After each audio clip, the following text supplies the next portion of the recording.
Hey everyone, how's it going? Hey, just wanted to talk a little bit about nutrition. I haven't really done any of that lately. Of course, some of you know I had to do the stem cell procedure a few months back and so forth. That kind of took me back a little bit. But anyway, something that I've been looking at and talking to people on and looking at some of the studies, even one of the documentaries I watched called Forks Over Knives, I believe is the correct title for that. If you have Netflix, watch it. It's a great documentary. Um, so so the one thing that I did do, I said, in the past and you know during my 20s, 30s, even my 40s, I'd always kind of revert to my meal plan to drop the weight, and I'd always reduce meat products in my meals and up the veggies and the carbs, the sweet potatoes, the rice, black beans, stuff like that. Um, you know, and I could always drop the weight pretty good once I started reducing meat products. And something that I ended up putting two and two together. I thought, hey, why not just do this plant-based diet, give it a try, see what happens. So I did it. I did it for 1 month, and after a month, I dropped an inch and a half in my waist. Dropped my weight down, got it down. I think it was like 6, 7 pounds, and then the next month I was down 10 pounds and 2 inches in my waist. So in 2 months, I had a pretty good results with this.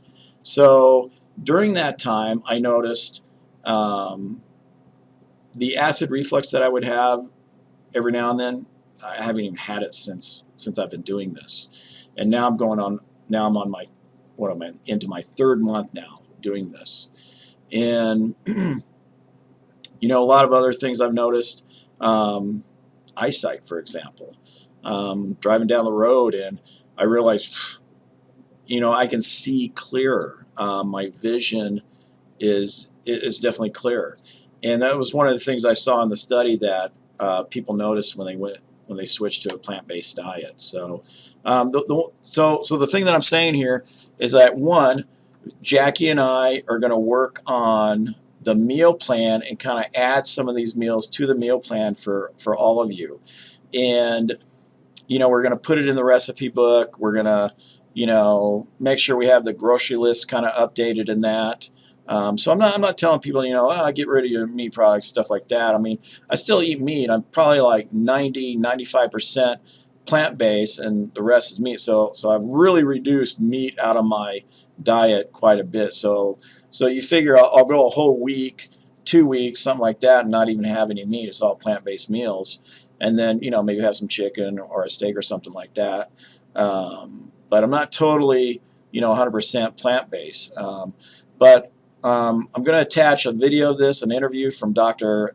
Esselstyn, if I said his name correctly. He is one of the doctors in the documentary on Forks Over Knives. And like I said, if you have Netflix, check it out. Watch it, listen to him. He is a heart surgeon. He talks about cardiovascular disease and how plant-based diets can reverse cardiovascular disease. Dr. Campbell, another doctor, also has done some research on plant-based diets, and where he says you can pretty much even reduce your risk of cancer by doing a plant-based diet. So definitely listen to this. It's some pretty good information, and I'm always looking for something, trying to see, hey, what's good to do, what's a good meal plan. And the one thing I've always said is I've never thought Atkins was a good meal plan. I've never thought any of the high protein, low carbs have ever been a good meal plan. Ever since I was even in my 20s, I've never thought those were good meal plans. So because then every time, even when I've even given those a try, I've never had good results with it, and you feel crappy. But every time I've reduced meat, upped plant-based foods in my meals, it's always done better for me. So of course, once I did the plant-based, I started thinking about that in my past and kind of put two and two together and thought, oh, maybe that's why, because I've increased my plant-based food and reduced meat. So definitely watch the video that I'm going to attach to this. All right. So again, it's Saturday. I got to do my workout now.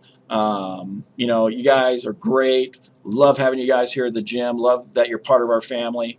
So see you again. Remember, Monday, Krav Maga, my class. I think my class is the best, right? Huh? All right. See ya. The passion that keeps me going is I feel that we're literally on the cusp of what could truly be a seismic revolution in health. And this seismic revolution is never going to come about from the invention of another pill or a drug or a procedure or an operation. This seismic revolution will come about when we have the will and the grit and the determination to share with the public what is the lifestyle, and most specifically, what is the nutritional literacy that will empower them as the locus of control to vanquish chronic illness. When you eat this way, it's the way people in Okinawa have been eating for hundreds and hundreds and hundreds of years. They live longer than anybody else. There are no gymnasiums there. The most strict, draconian, severe diet on the planet is the one that you have been eating all your life to have this disease. It has absolutely crushed your vascular system. But we're going to turn that all around. And this is not only that, this is the diet that is destroying the wealth of America.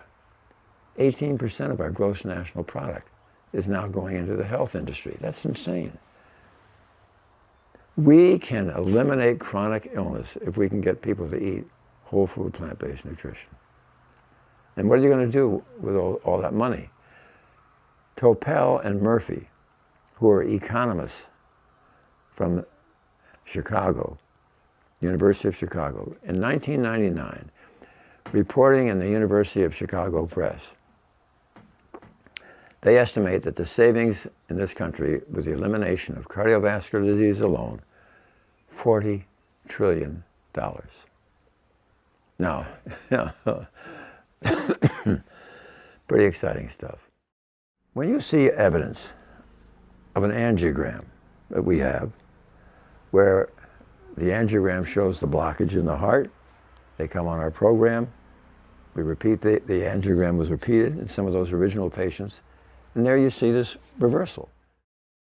And anybody that wants to challenge us, I will simply say to them, look, we're delighted with our message because in half the planet, it shows that this chronic illness is eliminated when you eat this way. And we have experimental data that we took patients who were absolutely seriously ill with triple vessel coronary disease or carotid disease or in their leg disease, and we absolutely halted it, stopped it, reversed it.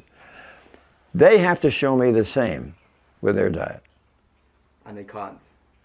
I haven't seen it. So why do you think it sells so many books? Well, you know, people, as my friend John McDougall says, people love to hear good things about their bad habits. And if a low-fat diet, you're still eating, because let's face it, the Western diet, the way it's concocted, can be quite delicious.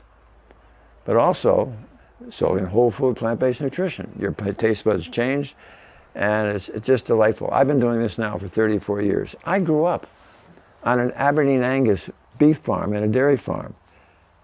Can you imagine how I felt when research clearly showed that these products that we were raising when I was growing up were destroying people's health?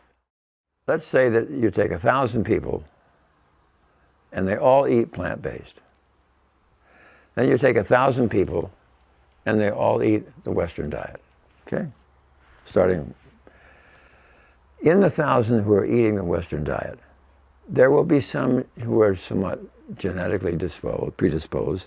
They'll have their heart attack at 30 or 40, or maybe they'll have it at 60, or maybe they won't have their heart attack until they're 85 or 90. On the other hand, these 1,000 who are eating plant-based are never going to have their heart disease because they are not injuring the capacity of their endothelial cell to make nitric oxide. I mean, it was interesting. When Bill Connor went down to study the Tarahumara Indians, so I think there were some 583. Zero obesity. All right? Zero heart disease. All right? Pretty exciting stuff. Yeah. And zero hypertension. But what happens to the Tarahumara the minute they cross the border and start eating our diet? This whole thing is really based on rock solid scientific data that is never going to sell if it's hype or hyperbole. All it takes for any physician, even those that are devoted to this low-carb business, if they take one patient of theirs who's sick and really get them to do whole food plant-based nutrition, and they suddenly see how powerful and rapid and enduring this can be, they're hooked. They're absolutely hooked. You know how many articles had to be published before the Surgeon General of the United States put out a warning against cigarettes? 7,000 studies, right? Before they would be alerted. Do you think that there was a tough lobby in Congress against killing the tobacco industry? I mean, can you imagine the power of something like, well, here we are trying to kill the meat, dairy, egg, pork, and sugar industry. Think there's any power against this? Listen, it's the challenges in life that are exciting, and the word is going to get out there. Yeah. And there's been a basic covenant of trust since the days of Hippocrates that whenever possible, the caregiver will share with the patient what is the causation of their illness. And sadly today, in cardiovascular medicine, that's not happening. Not through any malice of forethought on the part of a cardiologist. It's just that they have never had any training in nutrition, either during medical school or during their cardiovascular training. So it really is pretty dismal to think that we have created a specialty to take care of this disease, and they do not understand the causation of the illness. Now, every officer in the USDA has previously been a president or officer in the Cattlemen's Association, the Dairymen's League, the Pork Board, the Egg Board. They are enormously conflicted, enormously conflicted. So that's a problem. Then there's industry. The statin drug industry is, what, 30 billion. Now, do you see them tripping over each other trying to get delighted with the elimination of heart disease? There goes 30 billion. And then there, of course, there's my own profession. I mean, how many persons whose livelihood depends upon stents and bypass surgery, how many of them are urgently looking for fewer and fewer patients? Well, industry obviously is involved heavily with medical schools, industry involved with individual doctors, always trying to, and look at the advertising on television. Every time you're getting another drug, it'll tell you what it does in about 3 to 5 seconds. The other 40 seconds tells you about all the hideous side effects that may occur if you take this drug. Well, there's another side effect if you just treat the causation of the illness. It goes away. When I was starting, my main concern was cardiovascular disease, and it still is. But there are some other things that have happened along the way where I have begun to develop relationships with other physicians who are finding that cardiovascular disease isn't the only disease that is turned around by this. We mentioned diabetes, we mentioned hypertension, we mentioned strokes, we mentioned vascular dementia, ulcerative colitis, Crohn's disease, rheumatoid arthritis, lupus, multiple sclerosis, allergies, asthma, renal disease. The list goes on. Never before in medicine have we had a tool so powerful in our toolbox. No, nothing trumps food. I have had so many patients who will call me and say, Dr. Esselstyn, I just don't understand this. I go to the gymnasium every day, and yet I've had to have this stent or I've had this bypass. Wait a minute. This is foodborne. How many people in Okinawa go to the gym every day? Or in rural China or the Papua Highlands? Come on. They eat whole food, plant-based nutrition. The reason I take all these phone calls and stay with it is that it's so exciting to me to see these patients who are ill after a 20 or 30-minute conversation begin to recognize that they themselves have the power to vanquish their illness. And that is, for people who feel that they're doomed, that physicians have told them there's no way to stop this, you'll just have to take these drugs and do the best with it. How can it be more exciting than that?